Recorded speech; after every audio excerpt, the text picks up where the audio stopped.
The wind howled through the deserted streets as rain hammered against the cracked pavement. Lightning sliced across the sky, illuminating the worn-down porch where Rex lay curled up. The retired K-9 had witnessed countless storms during his years of service, but there was something about this night that left him unsettled. His ears twitched, his nose flared, and then he heard it. A faint sound, barely distinguishable from the storm. A cry. Rex stood up, his old joints aching from years spent chasing criminals and safeguarding lives. He sniffed the air, his instincts. Sharper than ever, the cry came again, weak and desperate. Without a moment's hesitation, he bolted down the steps, his paws splashing through puddles as he pursued the sound through the darkness. The rain blurred his vision, but his nose led him onward, past the rusted fence and through the overgrown alleyway. At last, he spotted it. A small bundle, barely swaddled in a thin blanket,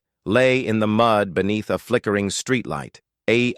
Baby, Rex whimpered, circling the fragile being. The child's tiny fingers twitched, and its face scrunched up in distress. It was too cold, far too cold. Rex gently nudged the baby with his nose, but there was no response. His protective instincts surged, just as they had throughout his years of service. Without a second thought, he grasped the edge of the blanket with his teeth and lifted the child with practiced care. There was only one place he could go. Dr. Emily Carter was locking up her clinic when she heard frantic scratching at the door. Frowning, she thought it was late. Who could it be? She hesitated before slowly opening the door. There stood Rex, drenched and shivering. "Rex," she whispered in shock. The dog hadn't been to her clinic in months, not since his handler, Officer Tom Grayson, had retired and moved away. But Emily's eyes widened when she saw what he was carrying. "Oh my God," she exclaimed, crouching carefully to take the baby from Rex's gentle grasp. The child was barely conscious, its skin ice cold. Emily's medical training kicked in. She rushed inside, grabbing a warm towel and wrapping it around the baby. Rex followed, pacing anxiously as she worked. The baby's breathing was shallow yet stable, with no visible injuries, just cold and weak. But then Emily froze, her hands trembling as she pushed aside the damp blanket and revealed the baby's tiny wrist. Her breath hitched at the sight of a tattoo, a small, barely noticeable marking no larger than a fingernail. But Emily recognized it instantly. She had seen it once before, years ago, in a case that was supposed to be classified.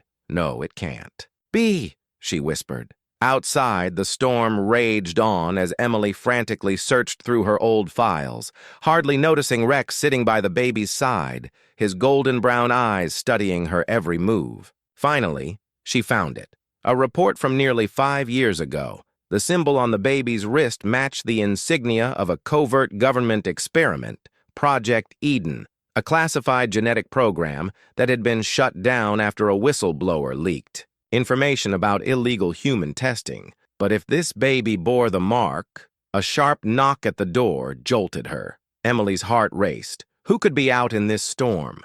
She peeked through the window and saw a police car with 2 officers standing. Outside, their uniforms soaked from the rain. One of them, a tall man with piercing blue eyes, was scanning the area impatiently. Emily hesitated, then cracked the door open. "Dr. Carter," the officer said smoothly, "we received an anonymous tip about a baby found in this area. We'd like to ask you a few questions." Emily tightened her grip on the doorframe.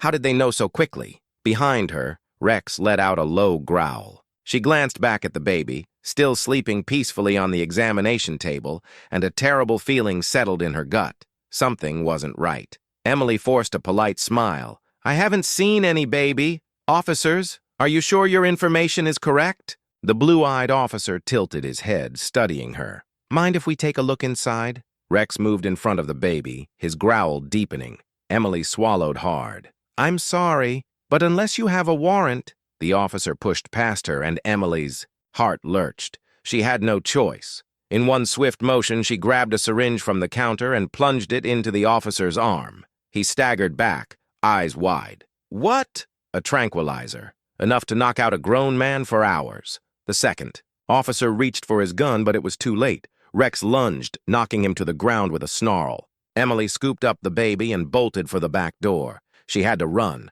Her car skidded through the rain-slick streets as she gripped the wheel with white-knuckled intensity. Rex sat in the passenger seat, eyes locked on the road ahead, while the baby slept blissfully unaware of the danger. She had one destination in mind, the home of her old friend, journalist Mark Reynolds, the man who had exposed Project Eden in the first place. If anyone could help, it was him. She slammed on the brakes outside his house and rushed inside, Rex at her heels. Mark opened the door, confused until he saw the baby. His face paled. "Oh, hell, we don't have much time." "They're coming," Emily gasped. Mark grabbed his laptop, typing furiously. "I can leak this to the press.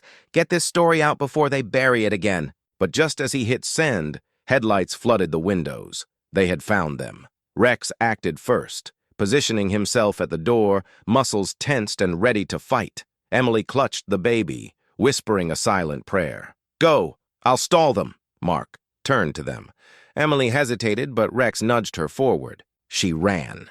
3 days later, the story of Project Eden was everywhere. The media storm forced the government's hand, and an investigation was launched. Officials were arrested, but the baby's origins remained a mystery. Emily and Rex watched, from a safe house as the news played. "We did it," she murmured, stroking Rex's head. He wagged his tail, satisfied. The baby stirred in her arms, safe, warm, and alive. She didn't know what the future held, but one thing was certain. Rex had saved more than just one life that night. He had uncovered a truth that could change everything, and no matter what came next, she knew one thing: they would face it together. The moral of the story is that true heroes never retire. Courage, loyalty, and kindness have no expiration date. Even after retirement, Rex's instincts and dedication to protecting the innocent never wavered. His actions not only saved a life but also unveiled a hidden truth, proving that doing the right thing often requires bravery, sacrifice, and an unbreakable sense of duty. This also highlights that sometimes the most unexpected heroes, whether a retired dog, a compassionate vet, or a determined journalist, can make the biggest difference in the world.